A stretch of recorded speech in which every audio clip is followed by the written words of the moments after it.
going on, y'all? You're here with international journalist, the Media Prince, and today we're having conversations with this brother right here, super producer and songwriter, Black Rose. How you doing today, brother? What's going on, bro? I'm going. First, want to thank you for allowing us to learn more about you. Appreciate so, you having me, man. take us back. When did music even become a thing for you? I say go as far as like elementary school, early middle school, and it was just hearing. I mean, because I came to this country when I was about 7. Okay. Like it's like around February. From where? Cameroon. Okay. Originally from Cameroon. So yeah, I came here. It was like first time seeing snow. It was cold. All of that was brand new, you know. And I got introduced to hip hop, and that just opened the world of music to me, you know. Started messing around with Fruit Loops that everybody knows. Back in the days, you know, my boy Ricky back in the days, he put me on. Like he was just showing me the little things like you can do, like just like tweaking or just messing around with sounds, and just that alone I was so like, you know, I was trying to figure out how this works, and just kept going. That's lit. It just kept going to now, you know. So, explain the experience. How does it come together? Like when it comes to making music. It's a lot of trial and error. I would say that. I mean, sometimes you have my boy Sammy over there. You give me a a cool sample, and I just draw inspiration from that for real. And from there I can start off, or it can just build off with just be the drums.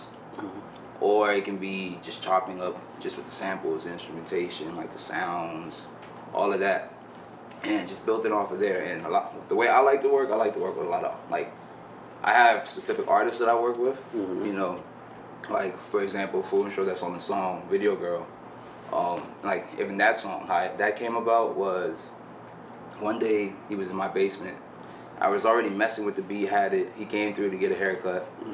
He just started humming like this Video Girl melody. Like he just started humming that, and I was like, oh, before you leave, I'm gonna give you this haircut. You know, you gotta record this before you leave. And just off of that, got him in there.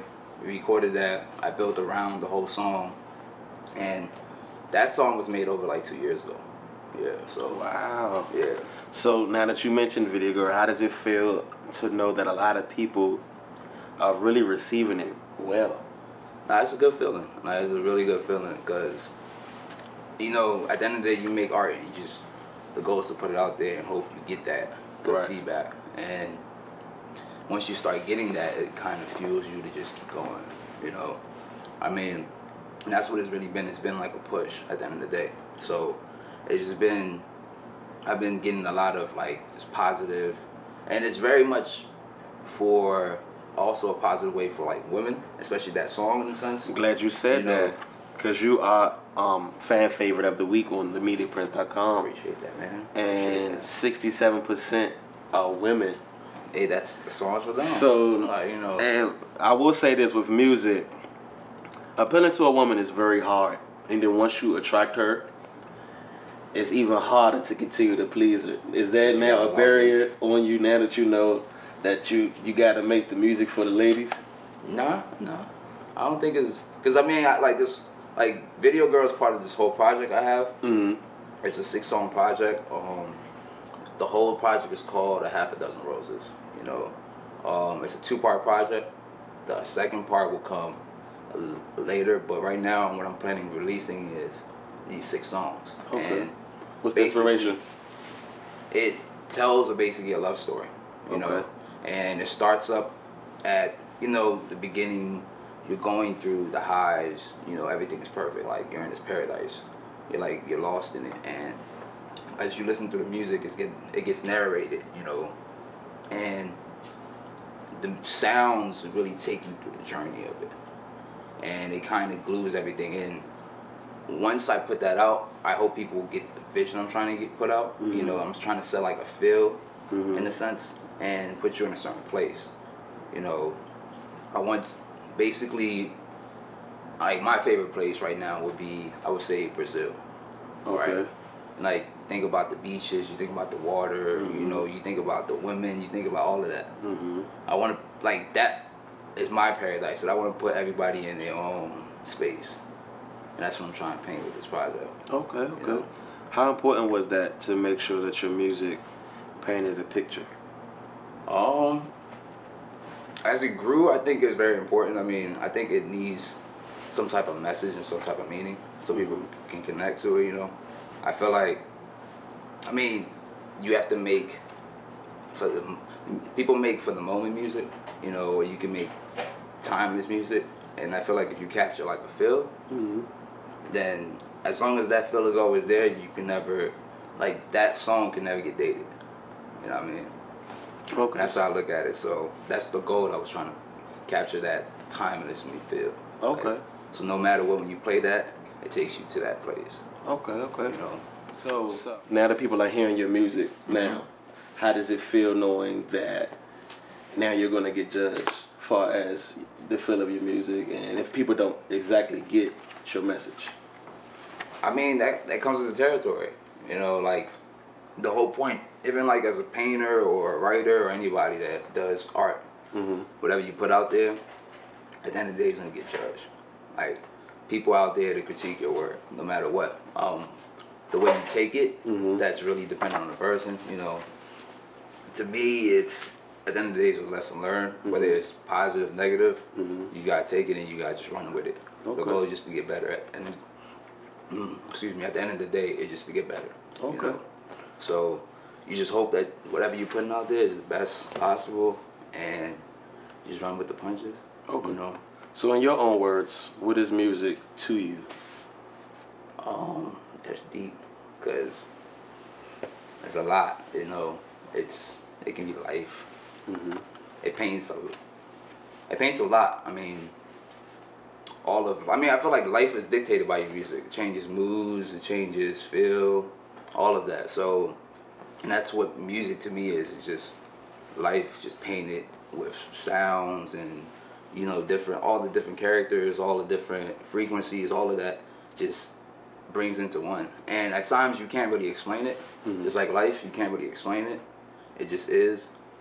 Like, and that's how I look at it. It's just an existence of being, in a sense. Okay. So tell us, how did songwriting come into play? I mean, I feel like it's part of the process. Like, the way I make music, in a sense, is very song oriented. So all of that, it's not really I'm trying to think about it. It's just part of that process anyways. You know, just from the producing part, that's all. I'm usually with an artist, so we're always kind of crafting vocals, crafting the beat at the same time, and to try to get to that end result. And the trial and error, I mean, it might not sound great the first time around, but, you know, you let it sit for a couple of days, come back around, working on it again, you know. Okay. When would you say that moment was when you were like, okay, I think people can listen to my music? Damn. It had to be like in high school. I think it was like, what was it? I think it was like a talent show that we had at high school, and my boy Alan, we had to produce a song that he used to perform on it. And I mean, we were still young, you know, we were just doing what we loved to do at the time, and he performed it, and just the reactions from everybody and just the love that he got at the end was like, damn, all right, people really like fuck with this. Like, if you keep going, it's going to get bigger, you know. And that was kind of like, just keep doing it. And ever since then to now, it's just been the push of like, just keep doing it. And there's always love. Like, I always receive. So that's trying to stay positive and just trying to make good music that can actually set a feel, set a tone, you know. Okay, so what would you say you draw your most inspiration from? Lately, it would have to be, it's been like traveling, like just going to different places, like in South America, like went to You have a love for South America. I guess you had a ball when you was down there. We went out there for the Olympics, and you know, You know, after that, that's quite the and I've journey. been there like, shoot, I was like 5 times. You know. Shoot, that experience probably produced all 6 songs. So, but not only there, but I've also been, you know, to Europe, Mm-hmm. coming to America, like all of those, all of that is painting pictures of the music. And it's not only my project that I'm working on, but I'm also working on other projects. Like artists like I did Bayano, Panamanian artist that I'm currently working with. Ike. He has his project coming soon. Work with Film Show. He has music coming out soon. So I have hands in a lot of other stuff. And I think the sound that you're gonna get is the sound of like the first generation. Like these first generation kids that came to America and kind of wanted to start this wave. And that's what we all are in a sense. Like. Okay. So now that you mentioned that you work with other artists, how is that experience from differentiating working on your stuff and then working on theirs? I mean, it's different because everybody has their own sound, but I'm involved in like all of them, so it's kind of like always having to try to switch off one, switch off the other, and because the one thing about it is you can't, you know, artists have this thing where you kind of cannot try to get their sound to somebody else. So the hard part is just keeping egos and keeping people happy, you know, musically. So what's next for you? We know the EP. We know the EP's coming out. You know, working on the next video, dropping the next single. That's definitely up. Working on that right now, actually. So. And what would you say? What was the inspiration behind the video girl visual? I mean, it was just very much like empowering women in the sense of like just showing, especially women in the DMV. Okay. You know, really trying to kind of highlight what they do and not necessarily having to be these IG girls online or this. I mean, there's nothing wrong with that, but you don't got to do that. You know, you can still have power. You can still have some type of foundation behind you without having to do that. Okay, you know? And that was just to highlight that at the end of the day. Okay. And the colors and all of that came from inspirations from like older movies. So like you see where each girl, for example, is symbolized like a different color, and it kind of just gives them a little more character. Like, you know, that was the whole point of it. It gave it a little more edge to it. Okay. So my last question for you is, what was the inspiration behind the title of the EP, A Dozen Roses? So originally the project was supposed to be A Dozen Roses. Okay. Like it's supposed to be like represent like 12 women in a sense. Like, okay. So, and then in total, but then I had this idea of like, why not give them to them in a 2-part project, where at least that way I can test the waters, because it's like all of this is new. So at the end of the day, it's like, all right, maybe giving them too much at one time might be too much, but if I test it and then they fall in love with it, they're only waiting for the next part. So my boy was like, oh, why don't you just call it A Dozen Roses, you know, and let it be almost like a 2-part story. I like that. So, dope. I mean, eventually I want to shoot like a short movie for it. I'm glad you said that though, because I'm definitely seeing a nice visual that can go. Because like if you listen to the project, it has a narrative throughout the whole thing. So when you really listen, it paints this whole story and the highs and then how it's going down and how it's going down. Like, so it takes you through that roller coaster, but it's still a good feel. Oh yeah, I need to hear this. Like it's still. I'm gonna need to get that exclusive. Yeah, like it's still all a good feel. You know what I mean? I'm excited for this. So, and then it's perfect because it's the summertime vibe. Like it's all like day party, like that feel. All right. So, nah. I mean, definitely. Yeah, it just sounds like it's let you get that preview. You know, let you jam out. Let us know what you think, man. Okay. So before I let you go, I gotta play this game with you that I play with each guest I have on the show. What you got? And I know you mentioned you know hip hop started it off for you. So I'm gonna give you 2 hip hop artists. The game is called Either Or. So I'm gonna give you 2 hip hop artists. The person you name stays. Oh. Okay. The person you do not name never existed. Ooh. Tupac or Biggie? The person you named stay. Damn, this is personal. Tupac. It sucks. I mean, yeah, that's personal. So Tupac stand. Yeah. Tupac stand. Okay. Jay-Z or Nas? Damn, these are tough questions, bro. I'm getting eyes right now. Ooh.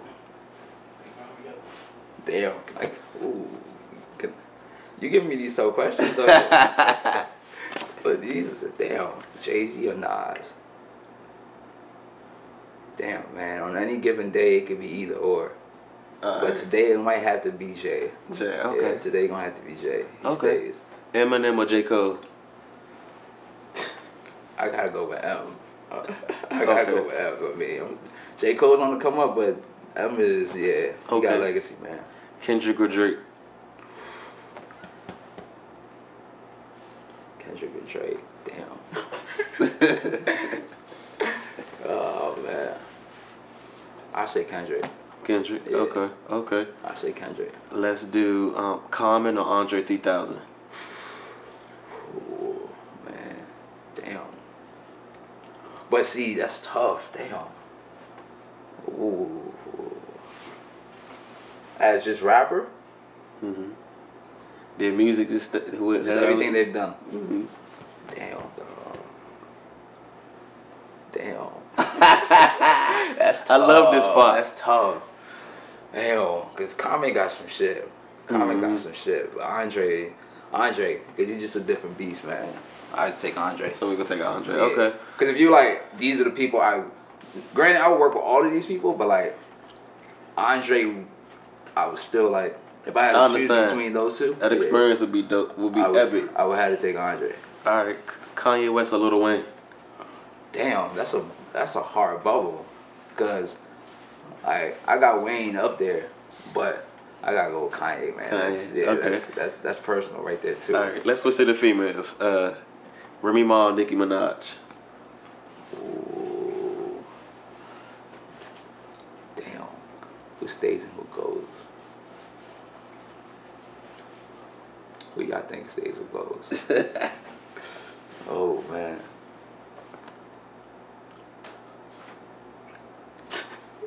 I go with Nicki. Alright. I go with Nicki. Lil Kim or Trina? Damn, in their prime? Yeah. Ooh. Damn. Trina was better, so I might have to go with her. I say Trina too, bro. Out there, real. Okay, let's do Eve or Foxy Brown. Damn, that's tough. That's tough. But Eve was writing her shit though, right? Yeah, I gotta go with Eve then. But she was a rough rider. She was writing her shit. Foxy was dope too. Don't get me wrong, but Eve came out writing her shit heavy. All right. Let's do Missy Elliott or Left Eye. I gotta go with Missy. Missy. Yeah. All right. Yeah. Ladies and gentlemen, this was Black Rose. Listen, man. Appreciate you. I want to thank you for allowing us to learn more about you. Thank you, bro. Please let them know where they can follow you at and find your music at currently. Or they can find me on IG at BlackRose_music and on Twitter at BlackRose_music. And that's Black Rose with a V. Make sure you get that. Black Rose with a V. And it look like this brother about to have a nice turn up, nice litness. So we about to get a half a dozen roses real soon. Oh. I want to thank you. Yo. This was Conversations with Black Rose. Xlens Productions. Me the Prince, we out.